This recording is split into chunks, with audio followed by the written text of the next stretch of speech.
பிறகு மதுரையில் மரியாதைக்குரிய மறைந்த பாரத பிரதமர் இந்திரா காந்தி அம்மை அவர்கள் காரில் போயிட்டு இருக்கும்போது கடுமையாக தாக்குறாங்க. அப்ப ரத்தம் தலையில் அடிச்சு ரத்தம் ஒழுகுது. அப்ப இதே கருணாநிதி அவர்கள் அவரை பற்றி கொச்சைப்படுத்தி பேசினார். அவருக்கு மாதவிடாய் வந்து ரத்தம் வந்ததா கொச்சைப்படுத்தி பேசிய காங்கிரஸ் நண்பர்கள் இவரோட கூட்டு வைக்கலாமா? அப்புறம் வைகோ பேசினார். தமிழின துரோகி யாரை பத்தி? கருணாநிதி பத்தி. தமிழின துரோகி, வேற ஏதாவது தொழில் செய்யலாம் என்று கரித்து கொட்டிய வைகோட கூட்டணி.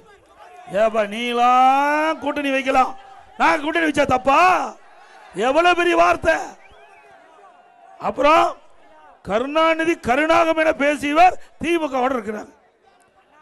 இதுக்கு பிறகு மறுமலர்ச்சி திராவிட முன்னேற்ற கழகம் இப்ப புதுசா போய் சேர்ந்திருக்குது. தேசிய முற்போக்கு திராவிட கழகம், மக்கள் நீதி மையம். என்னென்னலாம் திமுக பத்தி விமர்சனம் செஞ்சாங்க, அவரெல்லாம் திமுக கூட்டணி இருக்கிறாங்க. அப்ப இந்த உதயநிதிக்கு தெரியாது, இந்த ஸ்டாலினுக்கு தெரியாது. நாம போய் கூட்டணி வச்சா ஏதோ அநாகரிகமா அவதூறா பேசுது, ஸ்டாலின் நிறுத்திக் கொள்ள வேண்டும்.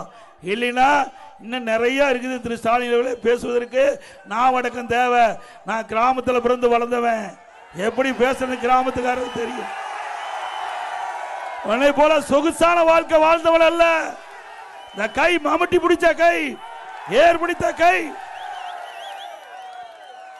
எதற்கும் பயப்பட மாட்டோம். ஆக நாவடக்கம் தேவை. இனி அவதூறான பிரச்சாரத்தை மேற்கொண்டால் எங்க தொண்டனே அதற்கு உங்களுக்கு தகுந்த பதிலடி கொடுப்போம்.